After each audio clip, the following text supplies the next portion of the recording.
Hi friends, welcome back to my channel. I'm Sarah Martin with The Contoured Chemist. Today we're talking troubleshooting. Probably my number one asked questions when you are switching to Seint Beauty's cream makeup, our 3D foundation, and kind of some things that you might need to know, or if you are already a user and lover but are having a few things that you need tweaking, this will totally help you out. So my top 3 troubleshooting questions and my full face, because we're just gonna talk through it as I do it. Check it out. Please keep watching. Be sure to like, subscribe, and hit that little notification bell so you know when my next video drops. And thanks for being here.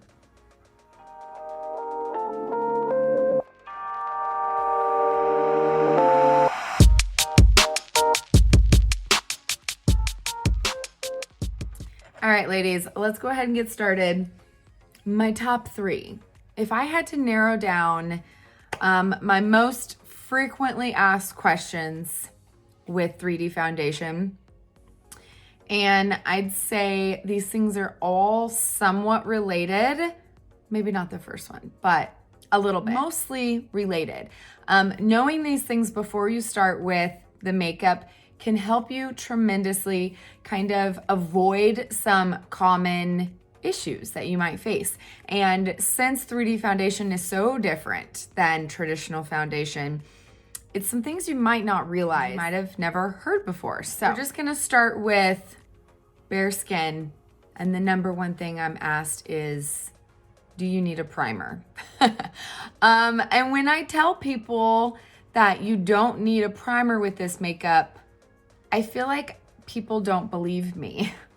I can tell you, I've been using this makeup for 3.5 years, and I can attest that when applied correctly, you should not need a primer in any way unless you have extremely oily skin.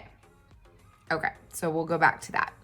But if you have the right colors and you're applying it in the correct way, which we will go over, you shouldn't need a primer. All primers are designed for traditional foundation, and I'd say you could probably find maybe like 3 or 4 different types. I'd say 4. You can find mattifying primers, and that is for my oily skinned girls that have excess oil production and kind of need to create a barrier so you're not going to have that excess. You can find illuminating primers, or things that would give you almost like some shimmer underneath the makeup to kind of give you that lit from within glow, if you like that. Or you might find longevity primers, ones that claim to make your makeup last longer. Or pore filling, which I feel like is the number one that people gravitate towards because they think pores are bad and they want to fill them. Let's talk about pores for a second. I feel like, because I can relate, when I first started wearing this makeup, I thought, okay, well, my pores are largest like right in here, right? I feel like most people are here or here, sometimes right here. And so I would take a pore filling primer and I would put it on just these areas where I needed it. And then I'd apply my makeup, and I noticed that those areas of my face are where the makeup wouldn't last, like it would fade the fastest. It doesn't help the situation that this is also the darkest part of my face, which also will give longevity issues. But when it comes to pore filling primers, I feel very strongly, the more I've researched, and I did an entire IGTV video over on my channel about the truth about pores, and the truth is that pore filling primers are mainly a marketing gimmick because they don't actually fill your pores.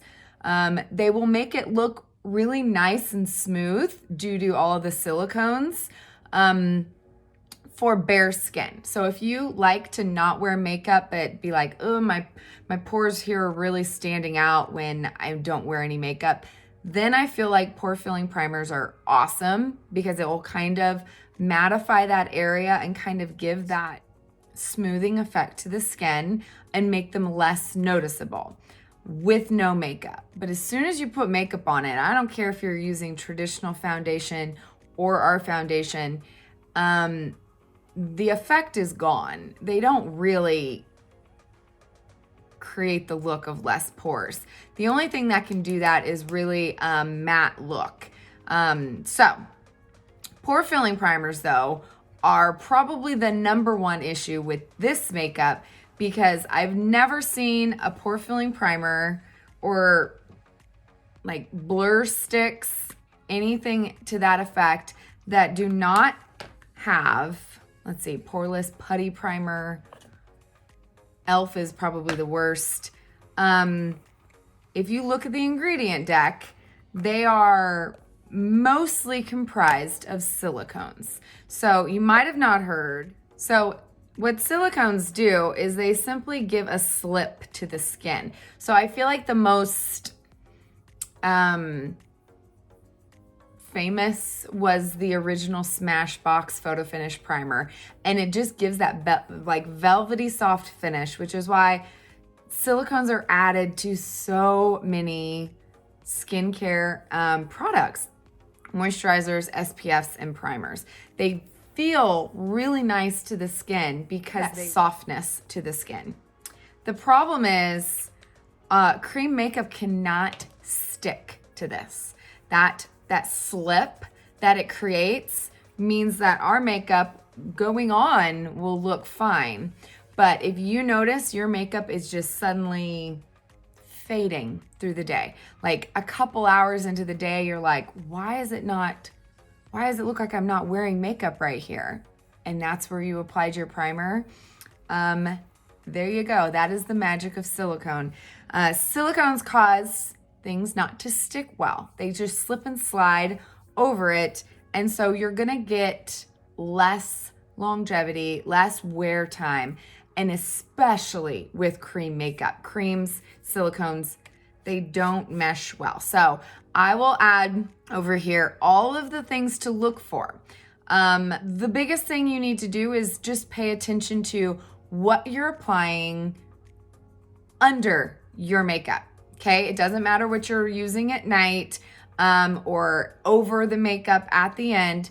Under your makeup, bare skin, what are you doing? And if you're having longevity issues and you don't maybe know what's in your skincare that you're putting on under it, try it on bare skin. You guys, I can wear this makeup. It'll last a good 12 to 14 hours on bare skin. You don't need a primer. This makeup is so moisturizing by itself. I don't even need a moisturizer. So you kind of have to play with it and see what your skin needs once you adjust. So I'll go through that in a second. Now you might be asking, well, what if my skin needs a moisturizer? You guys, there are plenty of moisturizers on the market that are made without silicones. Silicones are a debated thing, whether they're actually good for your skin or not. I'm not saying they're good or bad. I'm just saying with this makeup, they don't play well. So you wanna avoid any silicones in anything you're putting to your face right before you apply your makeup. So whether that's skincare, which it's not in a whole lot of skincare, I would say if you use serums, eye creams, things like that, you don't see it as much. But moisturizers, SPFs, and primers, on the other hand, you see it quite often. So this is from Good Molecules. This is a silicone-free priming moisturizer. It's exactly what it says. And it pretty much hydrates your skin without silicones, no silicones. Okay, my very favorite would be, for any skin type, would be Elta MD. This is an SPF that my dermatologist recommended. This one is incredible for the skin. It's got really great ingredients. It's almost like a skincare and SPF and moisturizer in one For me, I can use just this without a moisturizer and I'm good to go. It also has niacinamide in it, so it's really good for redness and acne as well. So maskne, this is a great one. So EltaMD, and I'll link all these in the description box below, but this is my favorite if you have any type of skin, like if you're oily or dry or normal, you could use this. Now, you'll notice if you've like followed me for a while, my new ride or die favorite sunscreen that I've been using, gosh, since it came out this summer, is going to be the Supergoop Glow Screen.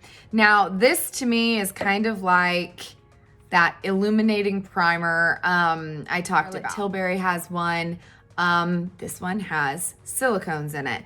I feel like everything I check the ingredients on has silicone in it. But this is the same effect, and it's a great SPF. So this one also has niacinamide and great ingredients for the skin. But what it does is it has very small particles of mica that give a sheen to the skin, okay? It's not glittery, it's nothing extreme, but if you like a dewy look, this you'll love. It gives just that glow to the skin. You can see I have nothing on my face except for all I did this morning was wash my face. I used my vitamin C serum and a hyaluronic acid, and then I put this on, and that's all I have, and I have that natural glow to my skin. So if you like the glowy, dewy look, you would like this. But it is also a makeup gripping primer. So it's kind of like a 2-in-1 SPF glowing primer, but no silicone. You do have to watch out. Some of the other SPFs from Supergoop do have silicone in them. So again, make sure you're reading those labels. Now, I know a lot of artists will use stay spray, and I have also been one to do this before. But after years and thousands of clients and feedback, I have kind of learned the number one thing when it comes to priming the face is that everyone's skin is different. So you've got to figure out what works for you and what one artist might do. I know some artists that swear by this primer, but this has many silicone ingredients in it. And I have a lot of clients that if they use anything with a silicone, it will not last on their skin and it just simply fades away. And I've learned that through trial and error and by troubleshooting with clients. Our stay spray and our milk cream have dimethicone, which is the most common silicone you'll see in stuff. So I notice I don't really have any kind of wear time difference when I use stay spray to prime versus when I use nothing at all to prime my face. There are a lot of artists that love priming with this. I feel like for me personally, I get the benefits of moisture if I use this because it has that hyaluronic acid. But as far as longevity, I can't notice a difference when using it under my makeup. But using it over my makeup, then I can. So again, this is designed for over your makeup, not under your makeup. That wasn't the original design. It's just something that some artists have found works good for them. You'll see a lot of artists use this every day in their morning routine and it works for them. It has dimethicone. I notice it doesn't work for me in the mornings. I only use it at night, and that is completely fine as well. What you use at night does not affect it. It's what you're applying in the morning after you wash your face and then put on your makeup. So the number one reason, obviously, for longevity issues, if you are using nothing and you are trying it on bare skin and it is fading through the day or starting to crack and break up, or just kind of wearing off in patches, you have the wrong shade. I wish I could tell you why it works this way with this makeup because it's unlike any other foundation. No other foundations I've ever heard of will do this, but trust me when I tell you, it is just the nature of how these creams work. If you apply a shade too light directly to the skin under it, you are not gonna have longevity. It's gonna wear off your face. And I see this most often with like, well, for one, either just getting color matched way too light, or people like me that have a lot of like darkness in certain areas of their face, or they have redness and they're not using a color corrector. They're say using a shade that matches their neck, but not the darkest tones. And then they'll notice their makeup's breaking up after a couple hours and it's not laying smooth. It's not giving them all day wear like it should be. You just have the wrong shade. You need to get a rematch and get the correct shade, and you will notice night and day difference, I promise. Okay, so for me, I guess I can start putting on my face. For me, I used to wear a color like 3 shades lighter than what I wear now. I kid you not. Now that wasn't to say it gave the typical immediate, oh, that's the wrong color, where you put it on and you see texture, it emphasizes your pores, or it looks yellow, or it looks chalky. All of those things is an immediate sign that's the wrong color. I could wear it, but that doesn't mean it was the perfect shade for me. So it wasn't lasting around my nose. It wasn't giving good coverage on my hyperpigmentation or around my eyes. And it took me a little while to kind of learn why it was so important to match the darkest tones of my face first. Okay, so this area that is darker, more red. I don't need a pore filling primer if I have the right colors. I need a darker color. Okay. If I put a shade here that I put, say, here, it's going to immediately make my pores look bigger. So I'm using a color corrector. I'm getting rid of that redness, and I'm matching the darkest tones of my face first, okay? You can notice it's starting to match more. The redness is gone, and it's not emphasizing that texture, okay? So I'm just gonna go ahead and put my color corrector, which is Mango, on my redness through here. Again, I put my main shade there. It doesn't last as long. And that redness will start peeking out through the day. And I'm not using much at all.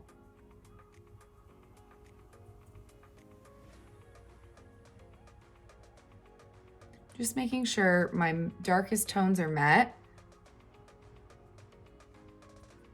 And that's what's gonna give me the best longevity. Because anywhere I put a lighter shade, if I haven't already matched that with the darkest shade, which is always your color corrector, you always apply it first, that part is going to wear off. So if you're having certain areas of your face wear off sooner than others, that is a key.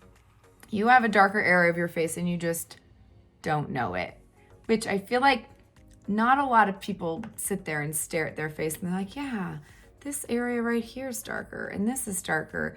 But that's what I do. That is my job. So shoot me your selfie. Okay, so around my eyes, I'm gonna go ahead and use my color corrector. I'm gonna get rid of my purple tones. Kind of clean up my eyeshadow as I'm at it.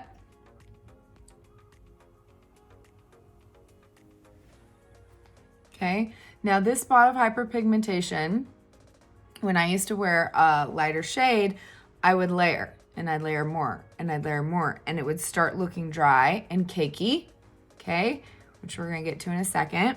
So one of the biggest things, if an area is cakey, you have the wrong color. If you are layering, one of the things that can cause cakiness is having a shade too light. If your shade is too light, it's not gonna offer the right coverage. you will have to put more and more, and you'll have to use too much product in order to get coverage. Using too much product is one of the things that can lead to it looking cakey. So my issue was I was layering a shade way too light over and over and over that, which led to me using too much product, and then it looked cakey in that area.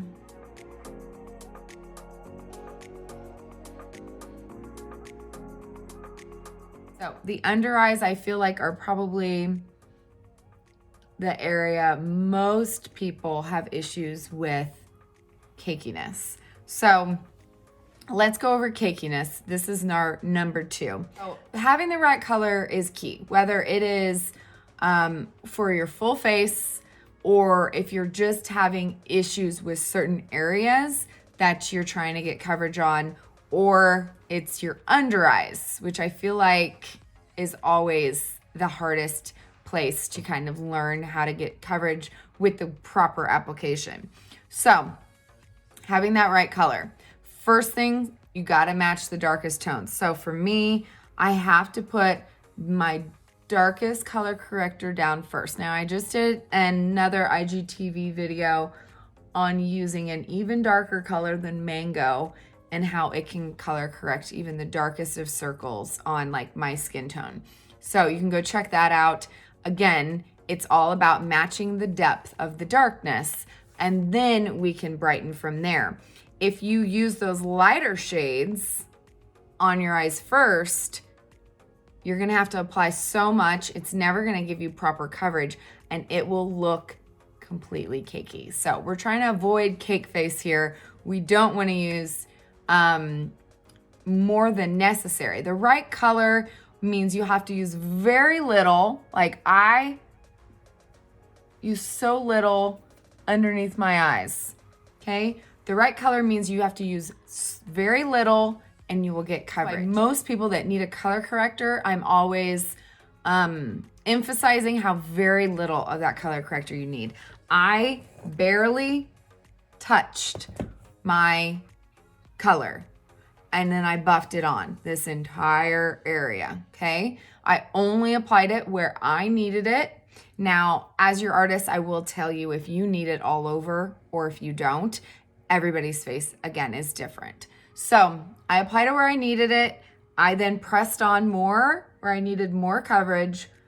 And there you go. So right now I just have a color corrector on, okay? So I'm feeling a little too warm and I need to kind of tone that down. The key with not getting cakey is thin layers, which is just the key for wearing this makeup in general. You put it on too heavy, then it leads to all these other issues. So that goes into why I always recommend this brush for beginners. So this is the blush bronzer brush.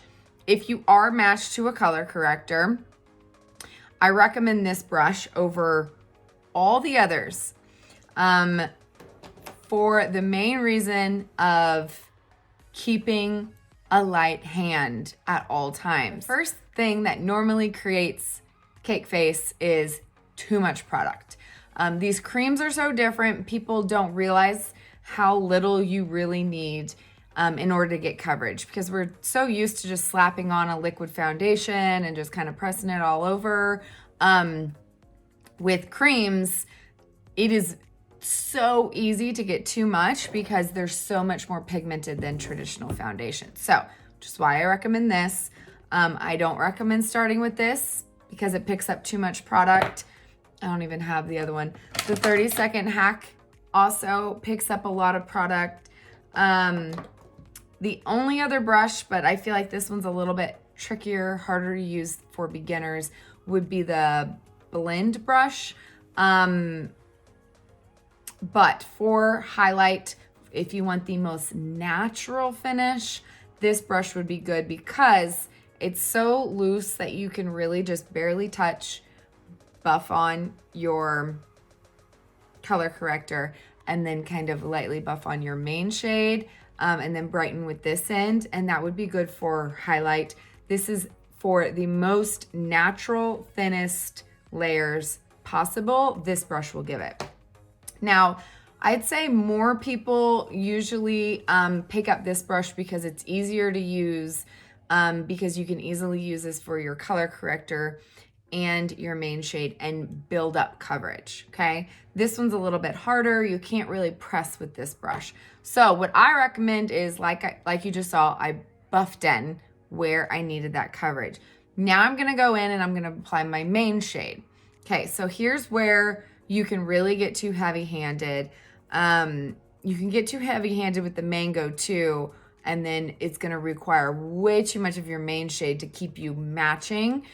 But if you don't swipe, you will be fine, okay? So it kills me when I see people go in and go like this with their creams.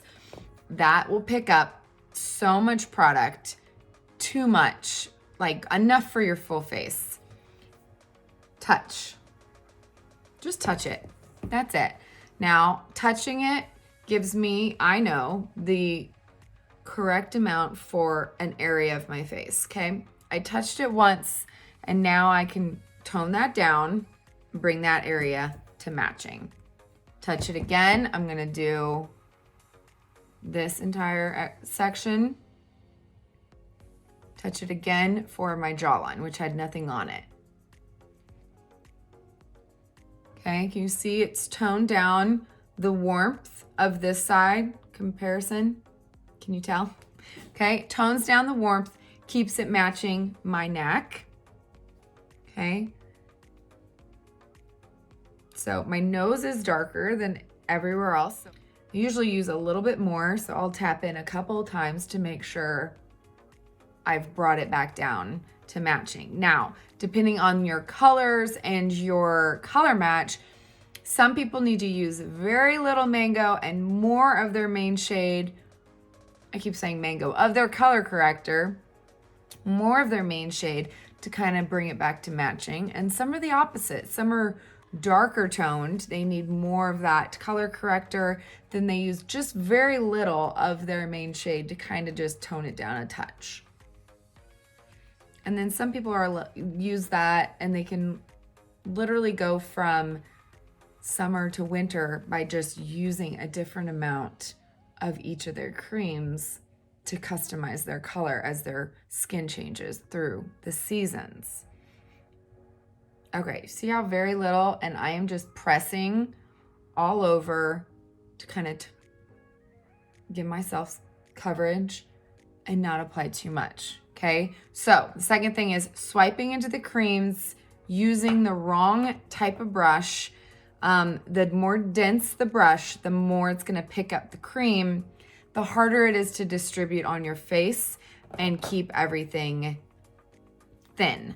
Thin. Think thin layers. One of the biggest things when I'm troubleshooting with a client and I start talking to them about exactly how they're applying and what they're doing, that I discover is such an easy fix is the use of this bad boy. Okay, so you guys, if you're new here, you might not know, I talk about the importance of our Perfector so much. All right, so our little Perfector, this one's really dirty, I'm sorry.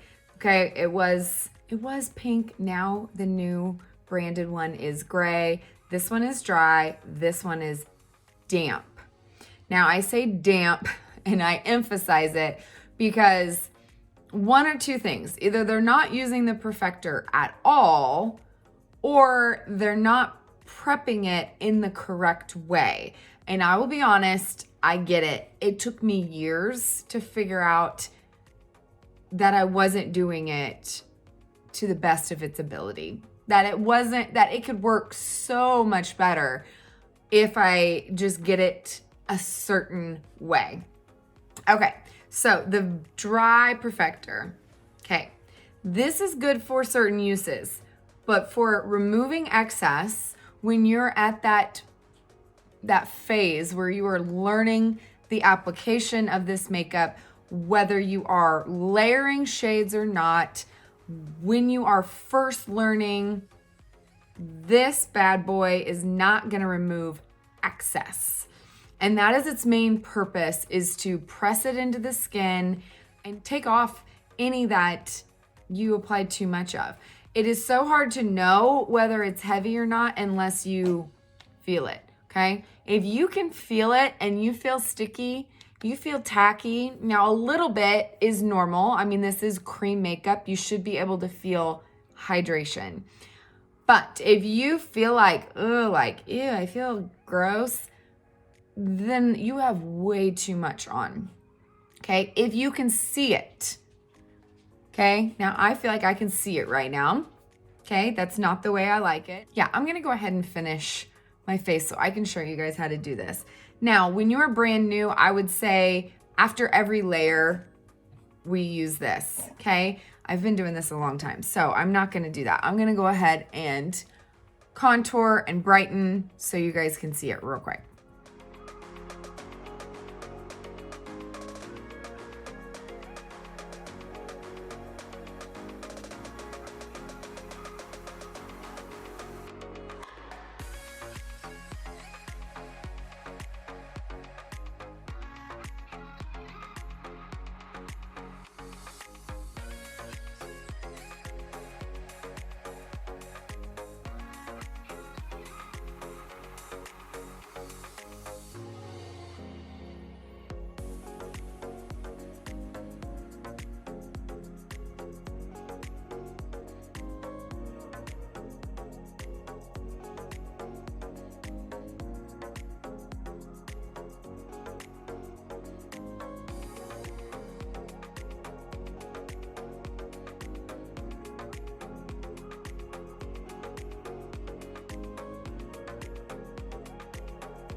Okay, so I went ahead and contoured.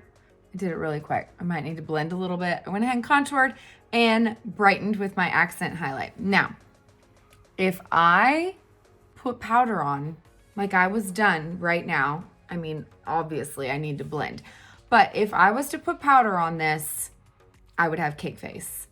Not a doubt in my mind, because too much cream plus powder equals cake, okay? Especially right here. Now I applied my brightener a little heavy so you guys can see, but can you see, like, I can clearly see makeup. I can clearly see that, right? That's going to equal cakiness. Now, the key with this makeup to avoid cakiness of any way is you have to pull off that excess. Okay, so by avoiding or not using this, you're automatically, I don't think I could even apply this makeup so lightly and so perfectly that I wouldn't need this to kind of press it into the skin and keep it looking like skin and removing that excess so that I don't look cakey when I add my powder under my eyes, because I have to put powder under my eyes or it will crease on me. That is just my lovely mature eyes. So by not using this, or I feel like the biggest thing is not preparing it properly. So you guys have probably heard me say this 1,000 times, but while I've been talking this whole time, my little guy has been drying, and I prepped him before I ever started. I always do this before I sit down to do my makeup. I get my Perfector wet and I am squeezing it under running water like a good 4 or 5 times so that I know he's fully, I don't know why I'm calling it a he. I usually call it a she. Till she, maybe the gray is a boy and this one's a girl. Ignore me. So I ran it under running water until it doubled in size. Okay. I knew it had fully expanded because it wasn't getting any larger. Then I turned off the water and I squeezed it out and I shook it out. And I was shaking out all the water and I kept squeezing it and I kept shaking it out until I physically could not get any more water droplets to come out. Then I stress this. I put it in an absorbent towel. Now, I've tried like every towel in my house. I like my flour sack towels because these are the most absorbent, and I notice a difference. If I use like the hand towel from my bathroom, it doesn't get out enough water. So you know, play with it. Figure out what works best for you. I squeeze it in my towel a good 3 times. I move it around to different parts of the towel and I do that. And then I let it sit out while I start my makeup. So right now it feels dry and then I squeeze it and it feels a little cold. It does not feel wet. And if it is leaving any water on you or dripping or could possibly drip if you squeezed it in any way, it's too damp. If it's too damp, it will pull off patches of makeup. So you'll do this and then suddenly be like, you'll have no coverage under your eyes. It's because your Perfector's too wet. This will do nothing. It might help kind of press it in a little bit, but it's not gonna remove excess like this will.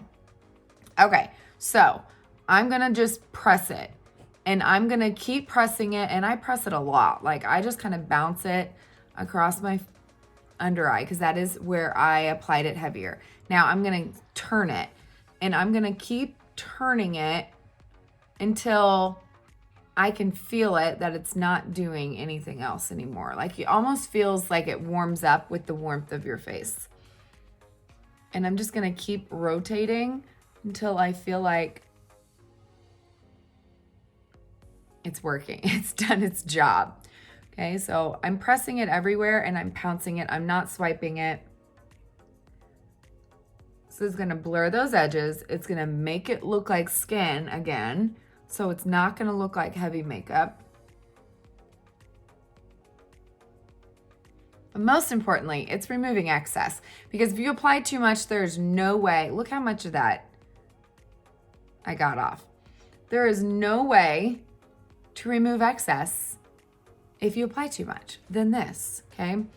And I know I'll get asked, is there a difference between this and others on the market? And I will be honest, I have tried them all. I have found one that works just as well, but it is not the one you might think. The most expensive ones don't work like with this makeup the way the Perfector does. So I feel like those types are designed more for liquid application than actually removing excess. They're denser, they're not as soft, they just work differently. So if you're having trouble like it where it's not removing excess or it's not looking like skin when you're done and you don't have the Perfector, it's time to try it. Okay, so I'm bouncing it all over my face, even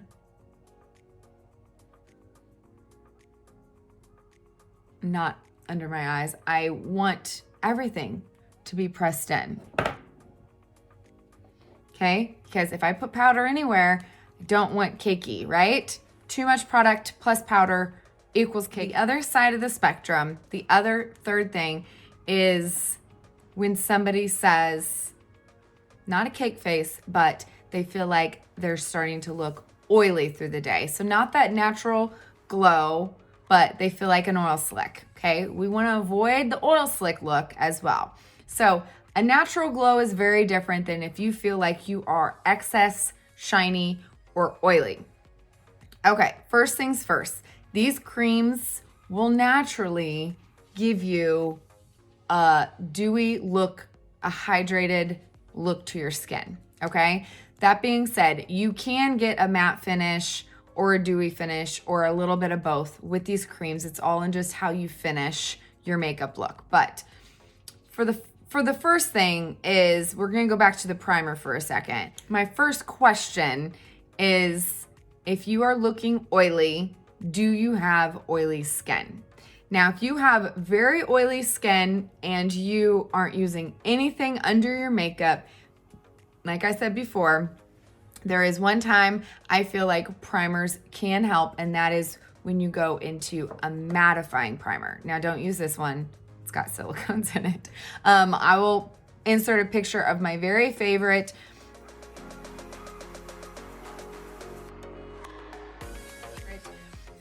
if you are oily, and this is strongly encourage you to only use it where you have the most oily skin, like only where needed. So if you are oily in your T-zone, just use it there.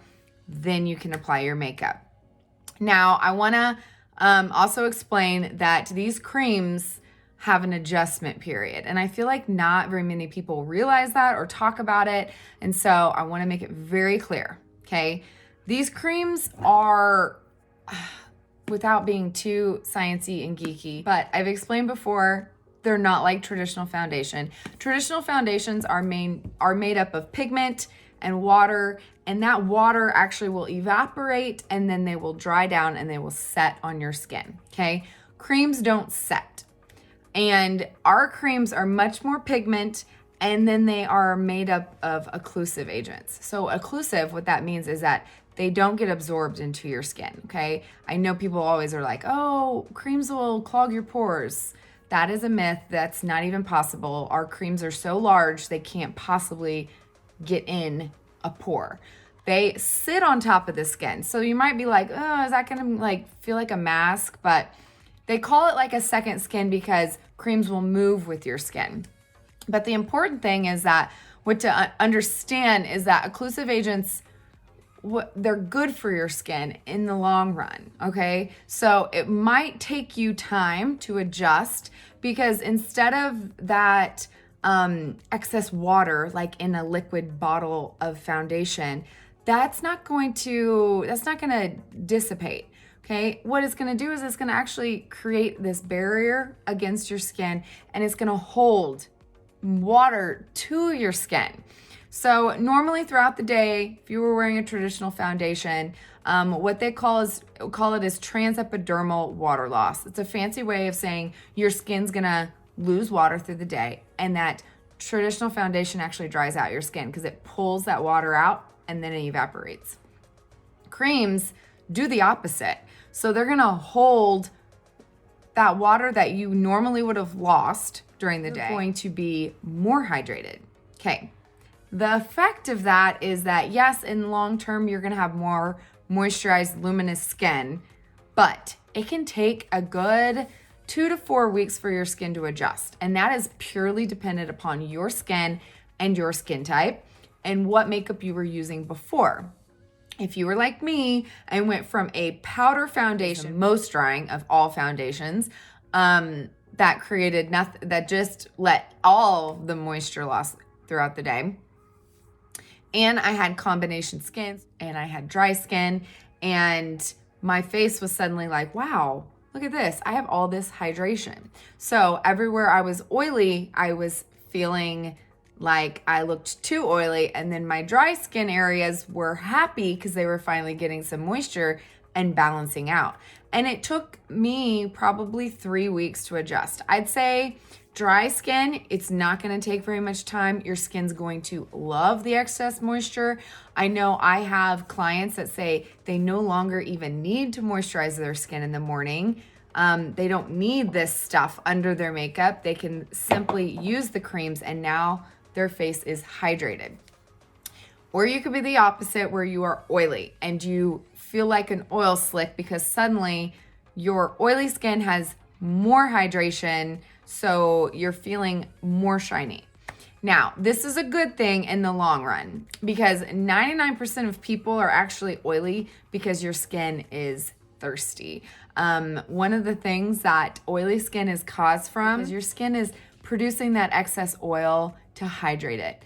It needs moisture, and so a lot of people with oily skin don't use enough moisture because they think it's just going to make them oilier, when in fact it's the opposite. You need more moisture. That way your skin will balance and it will be like, okay, I'm good. I'm not going to create all that excess oil anymore because I'm hydrated now.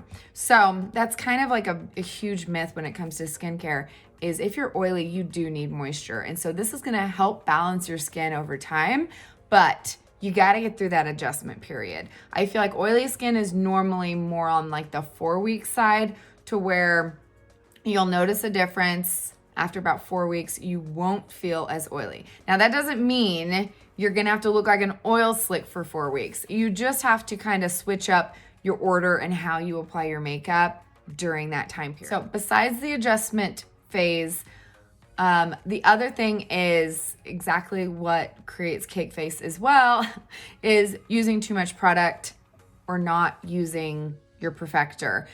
Because if you have excess, that's just going to make you look shiny as well because it has nowhere to go and it's just going to give you that same kind of look. So make sure you're pulling off that excess first and then you'll be able to set it. A couple of little hacks you can do before you finish your makeup or you can do throughout the day if you are going through that adjustment phase and you have oily skin is to keep a dry Perfector around. And so this is great for those that need to touch up as well. A dry Perfector is great at absorbing excess oil. So those places where you're feeling a little bit shiny, use the dry. Keep a dry one in your car or your bag, and then you can use that to kind of remove that. I mean, I'm not shiny yet. I don't get shiny anymore because my skin's normal. But if you do, I promise the dry Perfector works so well. Another way is after you do your damp Perfector and get all that excess off, another great trick is the paper towel trick. And this will also kind of visually show you if you have too much of that excess that could be creating it as well. And that's just use a paper towel and press it on the skin to remove excess. Okay, you can tell I don't have any, but you shouldn't be able to feel this makeup on your face, guys. To me, it feels like I did my skincare and I just feel hydrated. My skin feels completely normal. It's not sticky. It's not tacky at all. And I don't have excess because I'm not getting any off. But if you're oily during the day, keep blotting papers or a paper towel or your dry Perfector and just simply kind of remove excess. And then I would say you could use a light dusting of a light setting powder. Setting powder, we're gonna get into the very last thing. And this goes with oil slick and cake face, okay? Knowing the order to do those finishing steps for your makeup. So let me add blush real quick because I haven't yet. So I'm going to go ahead and finish this off with, I'm gonna use Frenchie and Tropicana. So I'm gonna use Frenchie as my matte shade. The mattes have the most pigmentation, so it gives me better longevity. But I am one of those people that loves the glowy skin and I want a glowy look on my cheeks as well. So I add Tropicana, which is a satin. And that way I get more of a glow. If you are a matte lover, stick with the mattes. Because, I mean, even the mattes will give a slight sheen to the skin, but you can always add a powder over it if you still don't like that. Okay, let's go ahead and finish the look. So both, if you're an oil slick or suffer from cake face, here is how to kind of avoid those things. So for the oil slick, your skin is still adjusting. I found the best way was to use a setting spray and finish with a powder. Now the order really matters, guys. It really matters.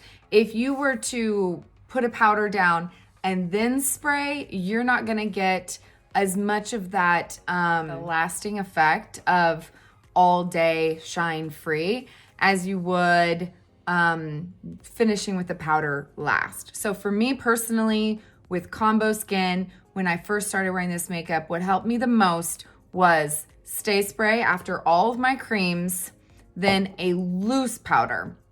So the biggest thing is type of powder and type of setting spray. If you have oily skin, I actually do not recommend stay spray, okay? Stay spray is best for normal to dry skin, and it is very hydrating because it has that hyaluronic acid in it. It also will give a dewy finish. So if you put a powder and then you spray this last, you're gonna be left dewy. If you're feeling like an oil slick and you're using this last, it's because you don't need this last. You need to finish with your powder last. Okay, if you have oily skin, I recommend Urban Decay All Nighter or Urban Decay D-Slick. And D-Slick, I would say, is the best. or I believe they even just came out with a brand new all-nighter that's like a matte finishing spray. Use something matte, okay? That is going to really like stop that oil production even more so. And then a heavy powder. So I feel like Cake Face, Oil Slick, here's where they combine the type of powder. So I tend to recommend vanilla dust if you have normal skin and you want like just a little bit of a matte look. You don't want it to be super dewy or even more mature skin, because this is very finely milled. So this is great for me under the eyes because it doesn't make my under eyes look cakey or dry. For me personally, I can't use a loose powder under my eyes without it doing that. So you got to think of the type of powder you're using. Is it super finely milled or is it a heavy powder? And the type of powder can make the biggest difference, and you might not realize how heavy it is until somebody tells you. It's one of those things that you can't really look at a powder and be like, that's heavy, that's loose. You kind of need recommendations. So I brought out my favorites. Coty Airspun is not for those who can't handle fragrance. It's highly fragranced. It is a great drugstore loose powder, but it is heavy. And if you're suffering from cake face, avoid this. You do not need it. This could be your issue.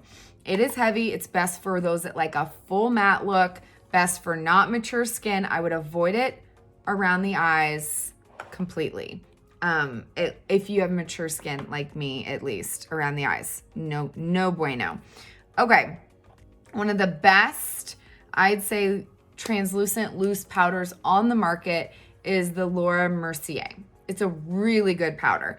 I would say if you are suffering from cake face, this probably is not causing it unless you're using this around the eyes and it's just around the eye problem.